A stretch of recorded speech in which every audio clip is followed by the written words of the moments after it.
Welcome everyone to today's Analyst for 20th November 2023, where we will be trying to understand the most important articles from the Hindu and the Indian Express. Now, looking at the table of contents, we see that the very first article is about food subsidy outlay, because recently, as according to the reports, we are seeing an increasing amount of subsidies that will be allocated in the financial year 2024. Next, we will be looking at Broadcasting Bill 2023, which is right now under advisory. And next, the article will be regarding on India, Australia and Indo-Pacific considerations. In the next one, we will be looking about what is an hard currency. And finally, we will be concluding discussion with the Chimera, and which is a very important term because it is a object under research as of now. In this very first article, we will be looking at food subsidy outlay, because according to the latest reports, we are seeing that the centre's food subsidy outlay will be likely be pegged at around 2.3 trillion Indian rupees. And this is according to the budget estimate that we are getting for the next financial year. Now, this is very important for GS3, where we are having the important aspects of Indian economy. And also under GS3, we also have a very important topic that often comes in PYQs, that is the public distribution system and the aspects of food security.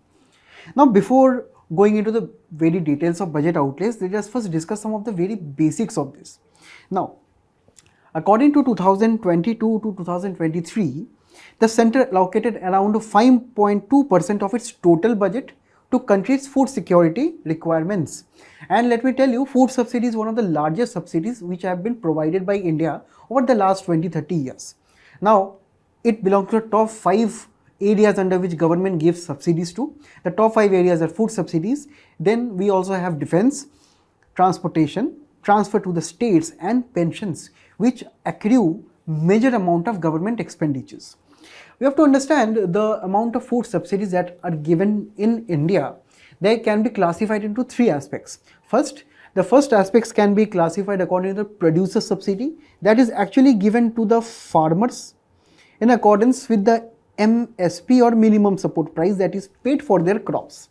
Second, we also get consumer subsidy with regarding to food, that is the food grains that are distributed at the public distribution services, right, which is actually provided at the ration shops in terms of free food grains, rice, wheat and so on.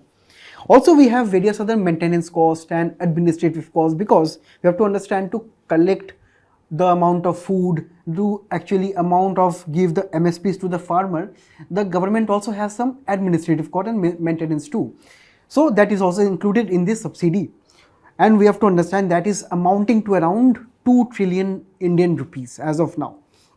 Now, let us discuss also very important aspects of this food security in India, that will be via the National Food Security Act. Now, National Food Security Act was enacted in 2013. Before that, according to the Planning Commission, it was a very administrative one. That means the public distribution system which existed earlier was administered by the state governments or the center governments, but no legal basis was provided. After the NFSA that was implemented after 2013, the people in India got legal rights with reference to their food, right? And also the number of beneficiaries all over the India was pegged at 67% of the population. This accounted for around 75% for the people residing in the rural areas, who are generally deprived of various services and also who are typically poor. And also the number of, say, people from the urban areas will be around 50%. So 75 and 50 will be around 67% of the entire Indian population. And this will be pegged to around 2011 census levels. Now here, further we have to understand, according to NFSHA, the government classifies 2 kind of programs. First, the program is for the Antyodaya Anna Yojana, and this is for the distribution of food grains to the people who are below the poverty line declared by a state, and they are given around 35 kilograms of food grains. The second category is according to the priority households, which are also identified the state governments, and here they are given 5 kilo of food grains. They are given a food grains of grade of, say, around 1 rupees, 2 rupees for around, say, wheat and rice, and also coarse grains. So this is according to the NFSAJ, and this is very important for your prelims and also for your mains, because time and again they have also asked about the features of NFSAJ. Now here our discussion is about the food subsidy bill in India, and so we have to understand if we can look at the food grain provided for various schemes by the Food Corporation of India, which is the primary agency for procurement and also the distribution, storage and transportation of the food grains in India, which are procured via these governmental schemes. We can see from the last, say, 2017, 18, 19, the food procurement is kind of also increasing over a period of time. So we can understand after the enactment of the National Food Security Act, it became very important not only to procure the MSP crops from the farmer, but also to distribute the crops to the poor in the country, ensuring food security. Now here, let us understand how food security works. See, the very first aspect is centralized procurement. Here, what the government does, the central government does via the Food Corporation of India, the FCI buys the say rice and wheat, for example, from the farmers at MSP. And what they do with that, they sell it at the central issue prices. For example, say 2 rupees per kilo of say rice. If they are buying at around say 30 rupees per kilo via the MSP, so we can understand the gap here is around 28 rupees. Now this 28 rupees is actually the subsidy, or say the food subsidy, that is being provided by the central government, right? So this is the quantum of food subsidy in India. So we can imagine the more the government will be trying to procure via MSP, right, the greater the food corporation will be storing with itself, and also the greater the food that the country will be available for the Food Security Act here. Now we have to understand not only the government will be using for distribution at the ration shops. We also have various other food security programs in India, such as the midday meal scheme for adolescent girls, and also we provide food grains to the armed forces, and also the government time and again supplies food grains to the markets when there are very low demand, or say when there has been a seasonal disruption, that is during lean season. And also the government also distributes the food grains to various NGOs such as Akshay Patra Foundation, who distributes from their side as midday meals to the rest of the poor population. So this is the amount of central procurement that happened. Apart from that, the state governments also free to do their own decentralized procurement. This happens from the state government side. And finally, whatever remains from the centralized and the decentralized procurement, that is finally sold off in the open market via auctions. So here the central government itself conducts those auctions for sale to the private wholesalers and say retailers. So this is how the food subsidy in India generally works. It is a difference via these, actually the prices that are paid to the farmers in form of MSP and the central issue price. Okay, now here we have to look at some issues which are of perennial nature, or say which have been remaining over the last say 4 to 5 years in India regarding food subsidies. See, the very first is about off-budget borrowing. This refers to the amount of borrowings that the Food Corporation of India typically have to say take from the National Small Savings Fund, say from banks or bonds. Now you may ask that why FCI needs to borrow if they are getting money from the center. Often FCI finds that in the middle of the year they are exhausted of the funds, because we have to understand they have to procure a large amount of sum, right, under MSP from the farmers, and apart from there they have to also incur the cost of say distribution, transportation, storage. So they often find themselves short of funds. That's why they time and again borrow from say these various institutions and various functions. So they often find themselves entrenched in debt. But we have to understand Food Corporation of India finally belongs to the government of India. So it is ultimately the government of India that is borrowing the money. But the thing is that if the debt is taken in this manner, it is not reflected in that year's budget. So it is generally off budget in that particular year, and that it actually leads to the piling of debt over a period of time. So this is actually a problem that the Food Corporation of India and ultimately the government of the day is also facing here. Next, we have to understand, despite the 67% of the coverage that has been legally mandated under National Food Security Act, the thing is that it has been pegged with 2011 census. But since then, around 12 to 13 years have passed right now, and the population is increasing along with it, the demand is also increasing, and also according to various reports, while the amount of poor is decreasing over a period of time, but food security, malnutrition, undernutrition still remains a very big threat, and that is why the demand for food is also increasing over a period of time. Then we have to understand that according to NFSA, the distribution cannot go beyond 60 million tons, because the government of the day in 2012 to 13, when the act was actually implemented, they found that the Food Corporation of India could not store beyond 60 million according to the reports back then. But right now, FCI's capacity have increased, their storage have increased. Right now, better technologies have also come up. So it is naturally that the 60 million tons can be now 80 or say even 100.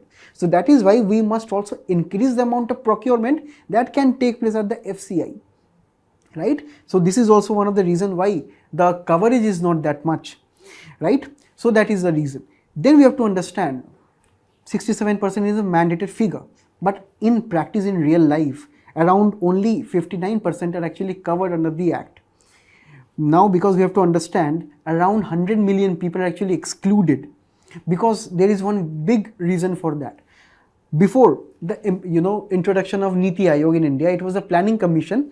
According to the consumption expenditure survey, they used to revise the amount of people who can be included here in this particular provision of food security. But after that, when Niti Aayog came into force, it is now the Niti Aayog who is doing that. But Niti Aayog has not yet revised the number of people, or say increase the number of people who can be covered under this particular act here. Now, the next issue is about the distribution, and time and again the FCI godowns have been complaining about the leakages that are happening, due to various corruption, due to various amount of wastages, and also amount of storage disruption. So the leakage is also very, very big factor. It is attributed according to various Government of India reports, which government time and again submits to the parliament. According to that, around 47% of the total grain, kind of directly and indirectly, is kind of leaked out. Now another issue related to that is also, right now recently the government also linked the ration cards to the Aadhaar ecosystem. But right now there is one more indirect issue coming out from this, that many people, specifically the elderly, the poor, they are not well aware of this provision of linking their ration with Aadhaar card. As a result of which many people automatically got excluded from this ration system. Second, if there are any errors in reporting of say Aadhaar card, say example the address details are incorrect, the name or surnames are incorrect, then automatically the ration card will also not be valid for them. So they have to go to various Aadhaar authorities or centers to get them revised, and this is also some area where the government is lacking, because the awareness is not prominent in that.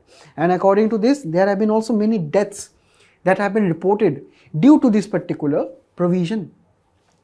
We have to understand that small technological error without the tinge of compassion can lead to catastrophe, and this is one aspect of that. Next, we have to understand that while here in Food Security Act we are covering rice, wheat and some coarse grain, but we have to understand, for overall food security of a particular human being, we need more than that, right? We need pulses, we need millet, which are not yet covered by the NFSA Act all over the India. So that is what is actually also restricting this act or say provision, because on one hand we want to promote food security, on the other hand NFSA do not provide the diverse cereals or say pulses. So this is an area where they are lacking.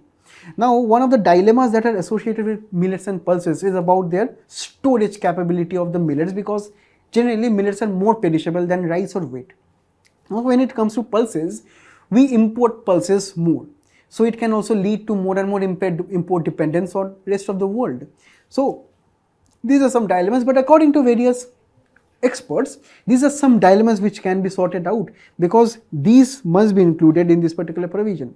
And also another very serious thing is about the urban bias which have been present in this act, or say food security outlay. Here, according to Niti Aayog's multi-dimensional poverty index of 2021, we find that around 32% of the rural people are multidimensionally poor as compared to the only 8.8% urban poor. Now, where we are linking poverty with nutrition right now, because we can understand the vicious cycle of poverty works in such a way that the more poor dimension that we see in the society, it directly and indirectly breeds more and more malnutrition. So we can understand if there are more poor in the rural areas, that can indirectly lead to more and more malnutrition in the same. And according to various national family health surveys, we have found out exactly the same. There are more malnutritioned individuals residing in the rural areas.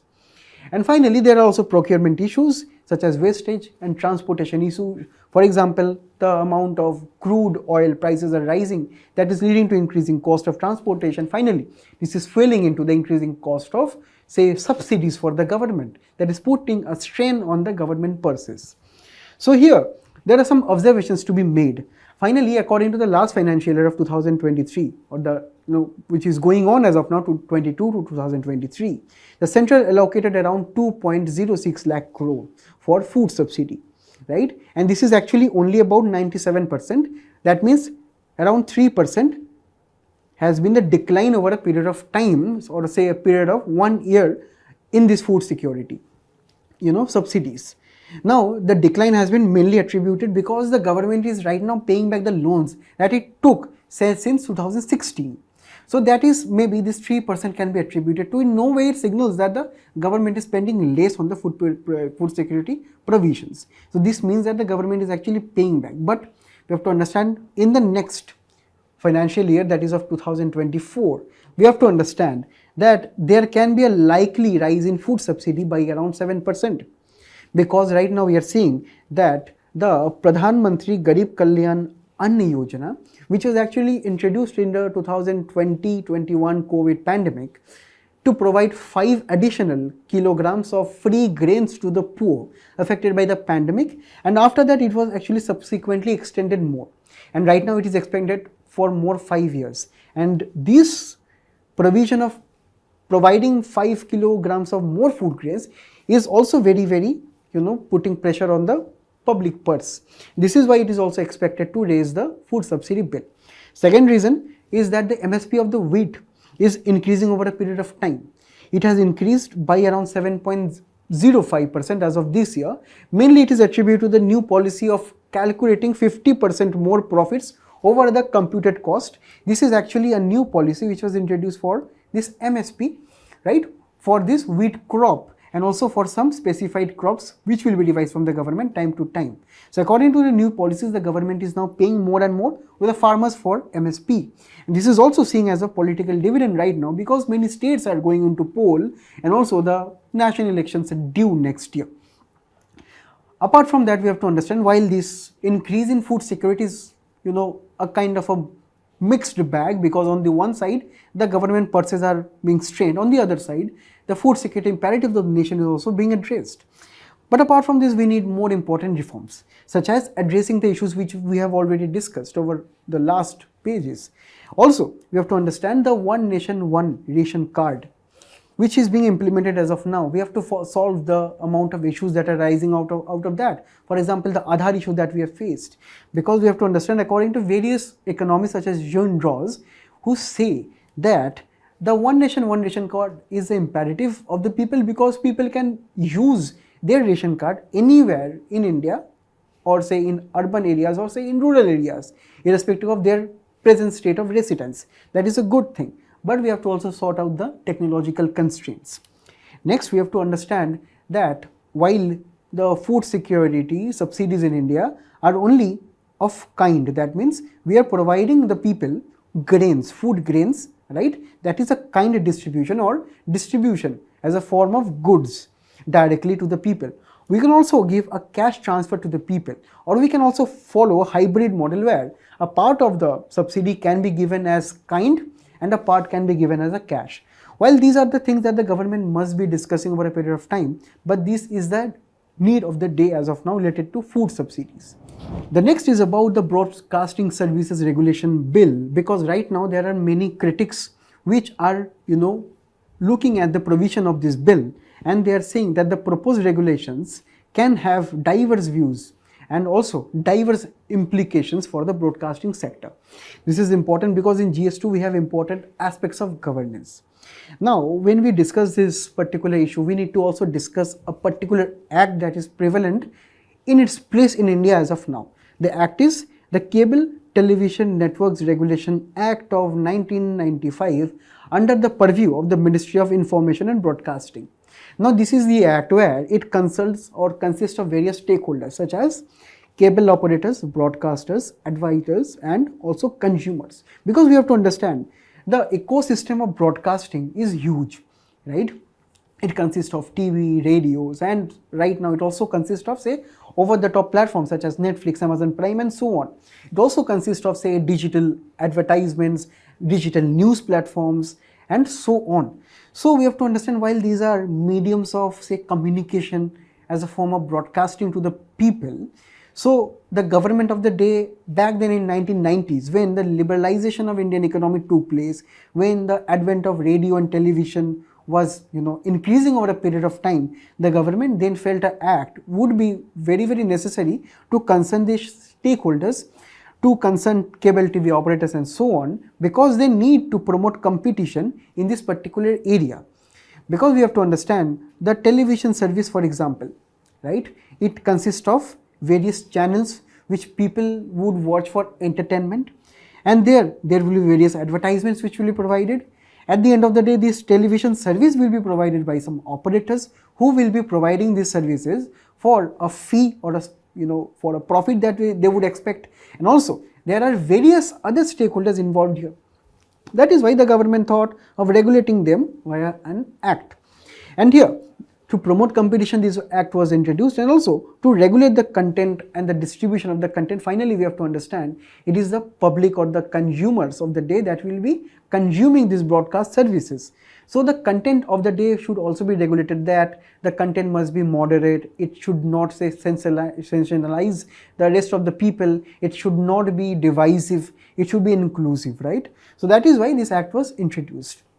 Now we have to understand the key provisions of this act are right now is that it will be registering the cable operators, because the government obviously would want every cable operators to be staying on one platform, and a particular registration has to be there.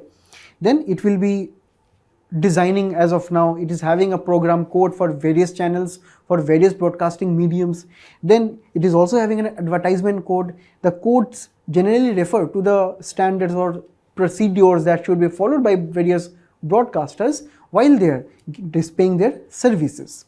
Then there should be some must carry provisions. For example, we know that channels like Doordarshan, Sunset TV as of now, they are available on all services that we see, right? So these are some must carry provisions which are very, very important in public interest, because these Doordarshan and, say, Sunset TV, they disseminate current affairs, they disseminate public broadcasting information. So these are the channels, or say these are the provisions that every broadcaster must be complying with. Then there are also provisions of right of way, of, say, laying cables, of laying networks, of laying wires for the transmission of broadcasting over, say, roadways, over, say, any particular public place, so that the cable operators and the various stakeholders, they can carry on their operations in a smooth manner. Finally, the government also would have the right of inspection over these particular broadcasters and various networks. So these are the various provisions. But right now we have to understand, more than 30 years have passed since the enactment of this particular act, right? And the discussion that started before that also in the 1990s. From that time, there have been various technological advancements in the broadcasting area as a whole. For example, say there have been many new platforms such as direct-to-home DTH, or, say, satellite connections, and even the OTT platforms are on the rise as of now. These are the new forms of, say, broadcasting as of now in India and also over all of the world. So that is why we have to understand that while these are the side, or, say, the result of the technological progress, we also have to understand there are people who are involved in this business. So we must try to ease their way of doing business via amending the previous act, because these provisions are not available in the previous act here. Then we have to also understand that while we have various codes for, say, program code and advertisement code, these are also quite kind of outdated, so we have to revise them, and also we have to increase the amount of adherence to that. So that is why this particular bill of Broadcasting Services Regulation Bill 2023 will be introduced in November 10th. Now let us look at the key highlight that has been proposed by the government side. Here the very first is about consolidation and modernization of various broadcasting services under a single legislative framework. We have to understand this is a particular act or say bill, right, which will be consolidating everything at one single point of time, and also this will be extending the regulatory purview to also cover the OTT content, digital news, current affairs, which are actually currently under the Information Technology Act. So everything will be consolidated at one single place. Then the contemporary definitions and future ready provisions for emerging technologies in broadcasting will be defined, so that there cannot be any loopholes in this particular new bill. Then it will be introducing the concept of self-regulation regime as it was under the IT rules of 2021. Self-regulation means the broadcasting stakeholders and the networks, they can regulate their own state of affairs using these particular self-regulation guidelines, and accordingly there will be content evaluation committees that will be their own inherent private companies' own content evaluation committees. Here the existing interdepartmental committee, they will be evolved into Broadcasting Advisory Council, which will be a part of the government's one. Now we have to have the distinction also. The CEC will be from the broadcaster side, that can be from a private company, right? The BAC will be from the government side, correct? Now the next provision is about the differentiated program code and advertisement code, where the latest issues and the latest guidelines regarding advertisement and programs will be framed here. Next, to increase the amount of say entertainment or say broadcasting facilities to also the people with disabilities, there will be various provisions. So this is also a very inclusive act in this manner. Then statutory penalties and fines also will be there. The fines or say penalties will be advisory, kind of warning, censure, or even monetary penalties. For serious penalties like say imprisonment or fines, right, this will be granted, but also too much of stringent provisions will be refrained from here.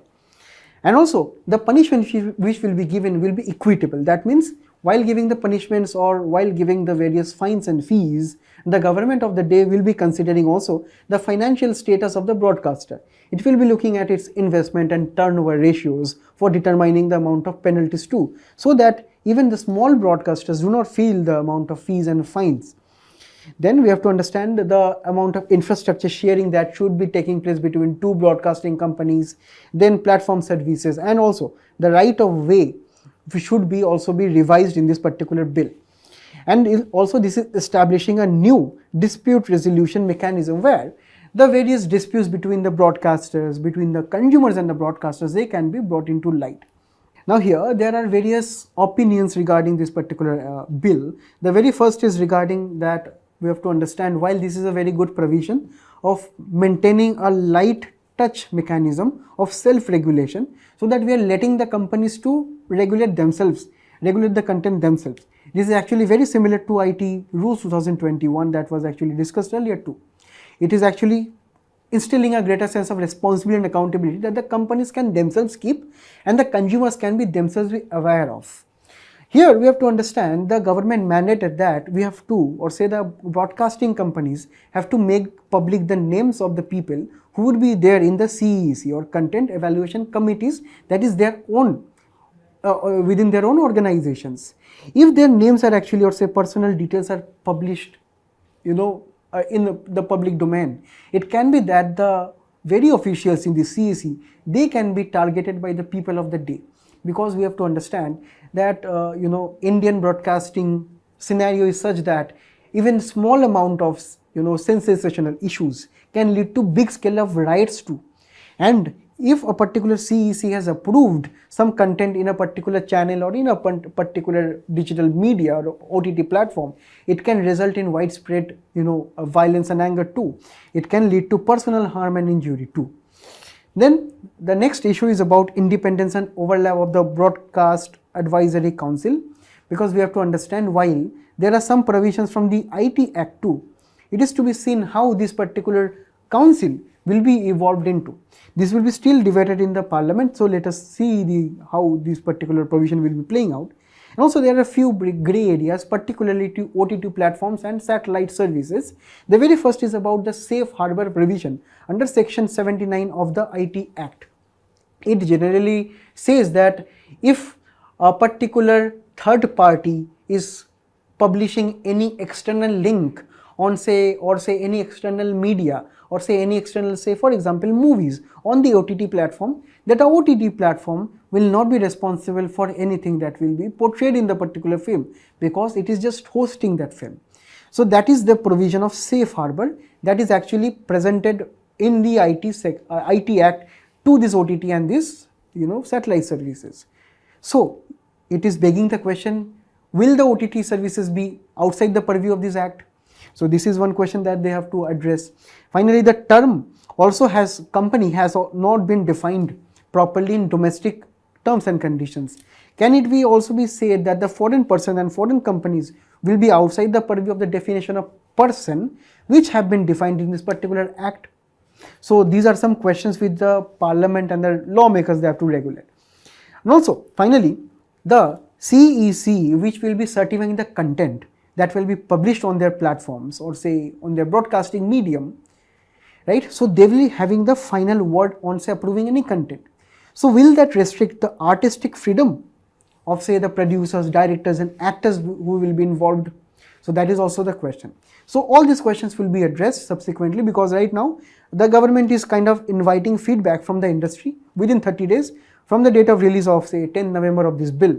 So let us see what will be stemming, but finally we have to understand these are the concerns which the bill is actually facing. Now in the next one, it is about India, Australia and Indo-Pacific. I am hopeful that you all watched the World Cup match that happened yesterday.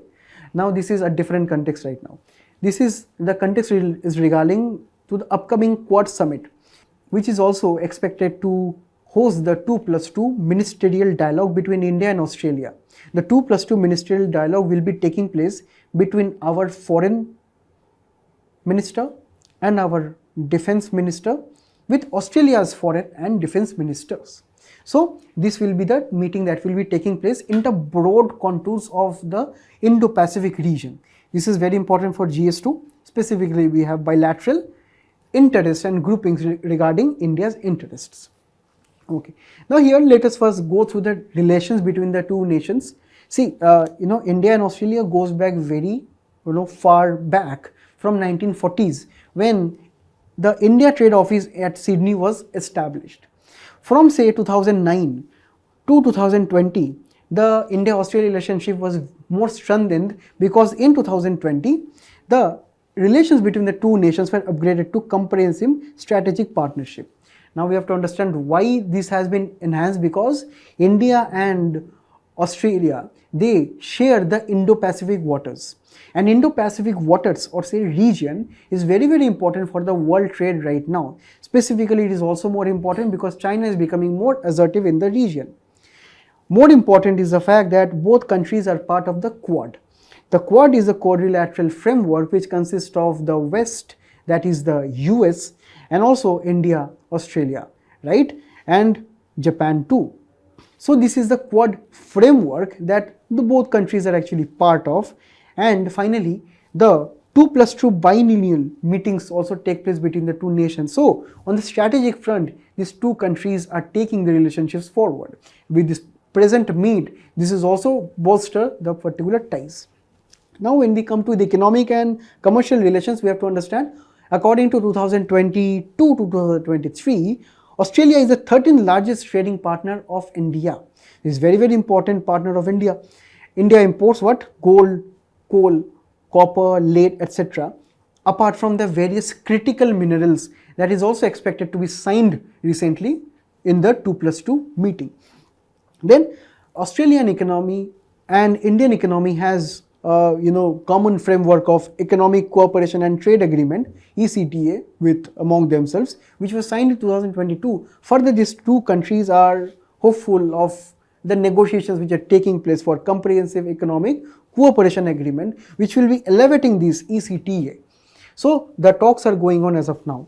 Then regarding the defense cooperation, which is a part of their strategic ambitions, we have to understand the two countries have mutual logistic supports with reference to their sea vessels. Next, there are bilateral naval exercises by the name of AUSSIEDEX since 2015.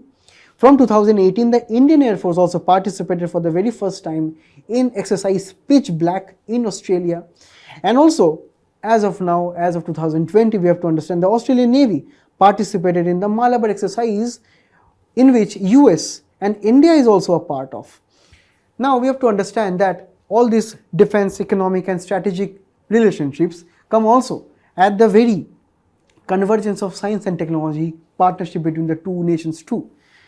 The very first is about Civil Nuclear Cooperation Agreement, which was signed in 2014, and deal which was also kind of brokered by the US. The two countries are also taking giant leaps in the development of artificial intelligence and also the various dangers and applications out of it. So the two countries have very robust relations with each other and also a very crucial partner.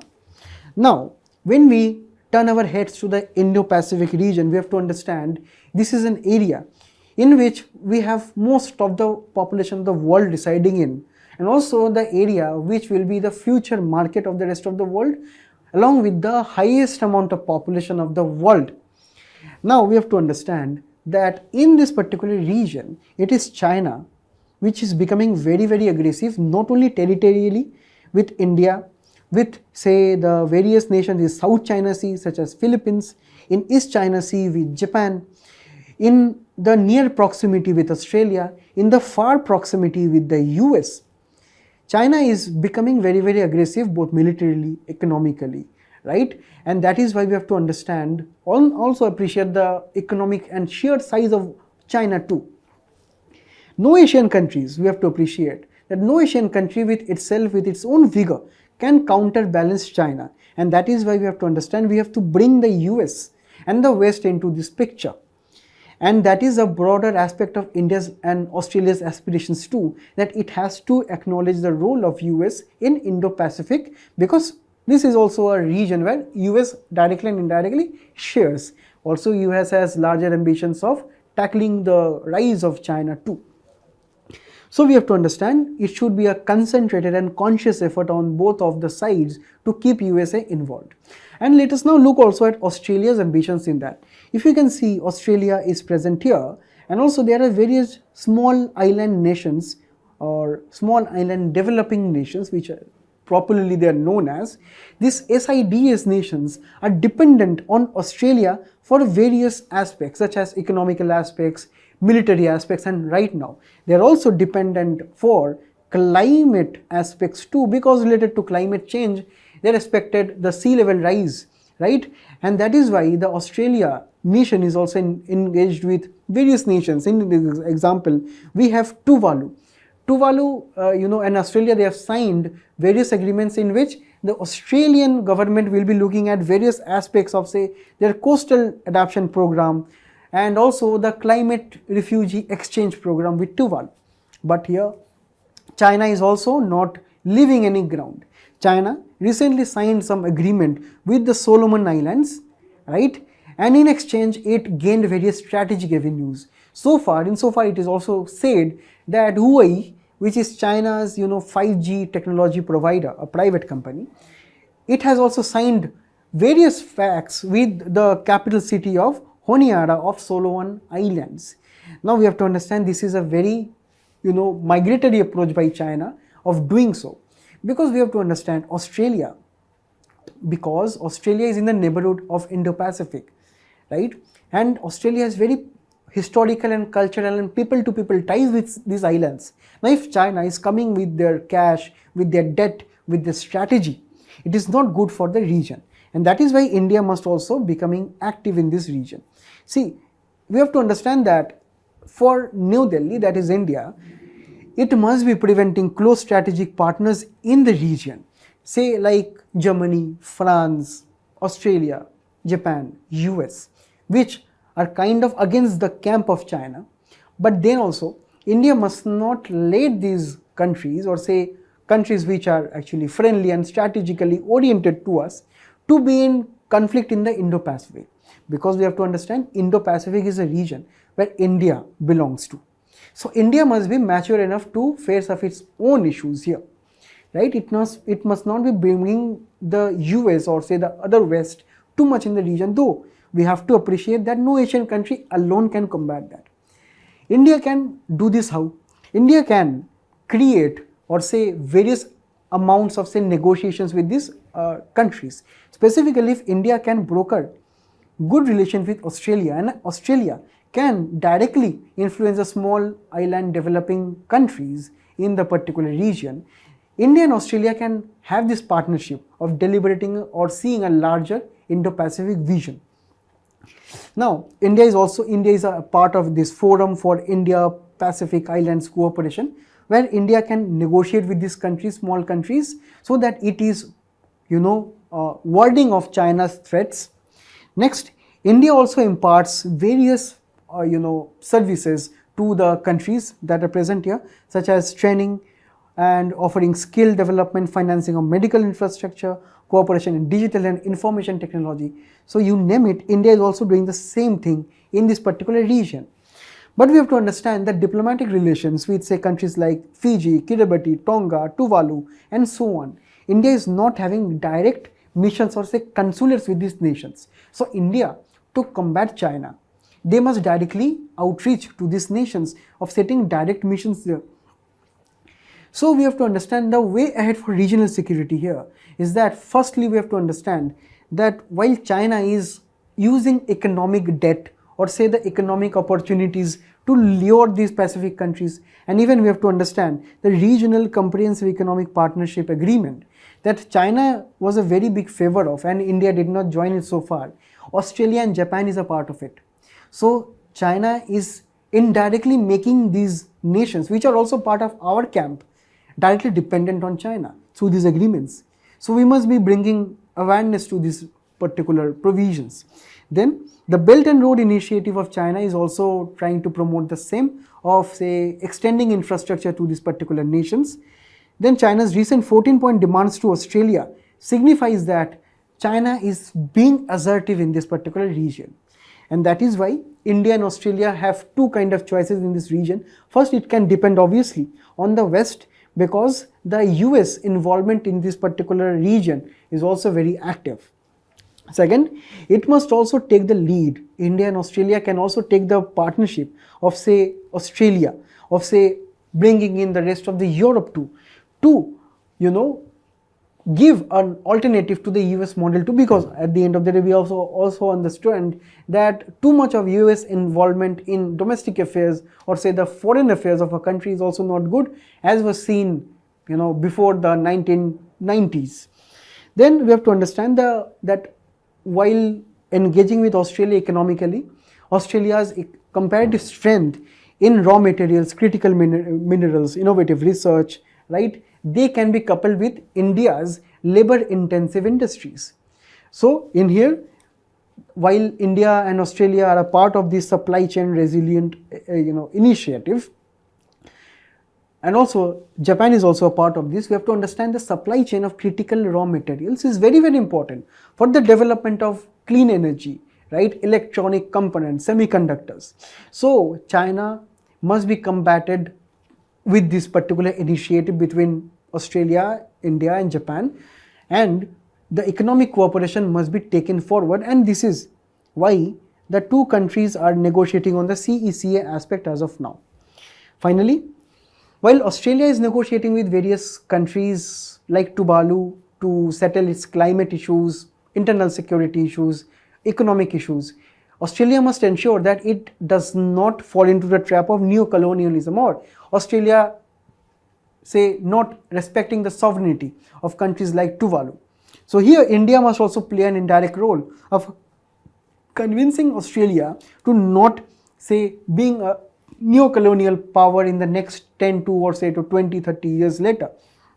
And we have to understand India must also directly engage with these nations by say setting up more and more diplomatic missions. So this is the broader regional security aspect for this particular region.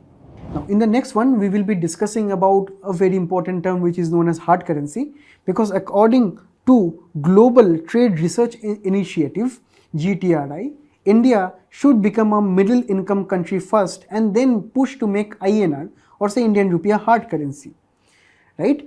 Now this is coming in news, and also because this is very important for prelims, we need to look at the term hard currency with respect to this. Now what is it? It is referring to a stable and reliable form of currency which is issued by a sovereign government. Now we have to understand how hard currency is that currency, for example like dollar, which is widely expected or say respected around the world for all the settling of international transactions, right? Because we have to understand dollar is that primary reserve currency of the world that is accepted all over the international borders and transaction motives, and it is considered reliable and stable store of value too. So any hard currencies, not only dollars, say it can be pound, it can be any good economy, strong economy, where the economic institutions and political institutions so strong that the currency is also very, very strong. And it is rightfully said so when it is told that currency is the identity card of a particular nation's strength. The more strong your currency will be, the better strength your nation will have. Now, soft currency is totally the reverse of that. It is an unstable form of currency, like say the Venezuelan currency, which is prone to various economic fluctuations. Now the pivotal factors for hard currency is that the country must be having very low inflation, consistent growth, and a balanced trade environment, right? The economic policies must be good. It must be also having responsible fiscal and monetary policies. In effect, it must have very low deficits. It must be having stable interest rates.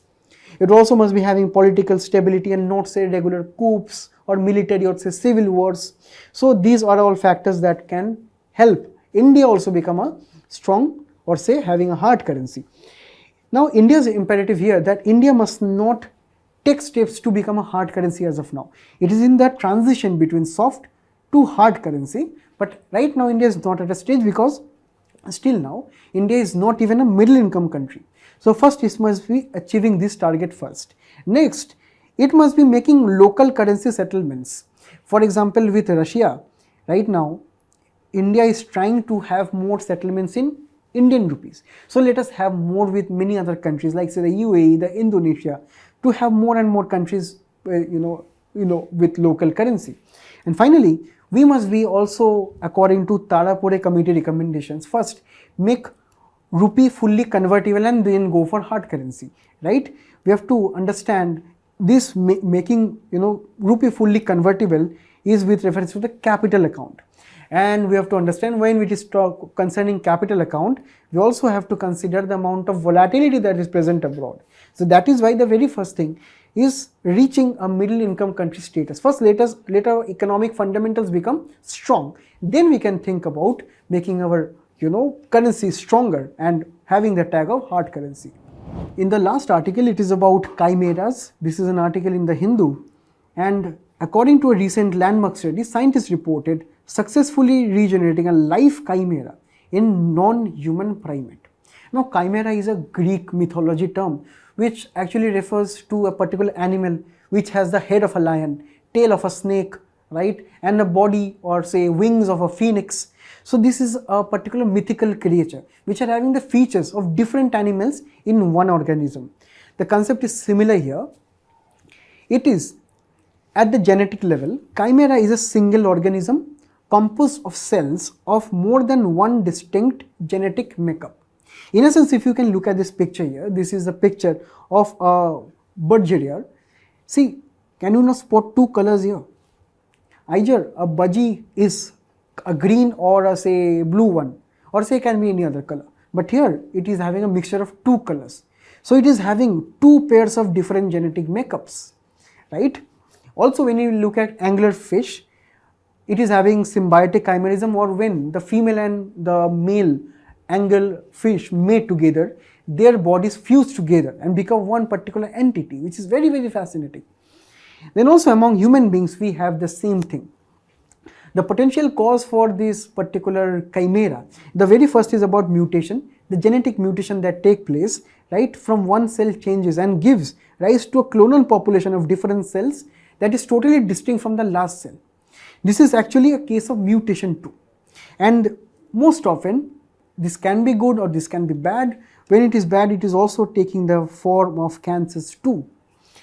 Next cause can be about the fusion of two fertilized zygotes of human zygotes, which are very early in their embryonic stage. When the two zygotes fuse, they take the identity of one individual, and that is also a chimera.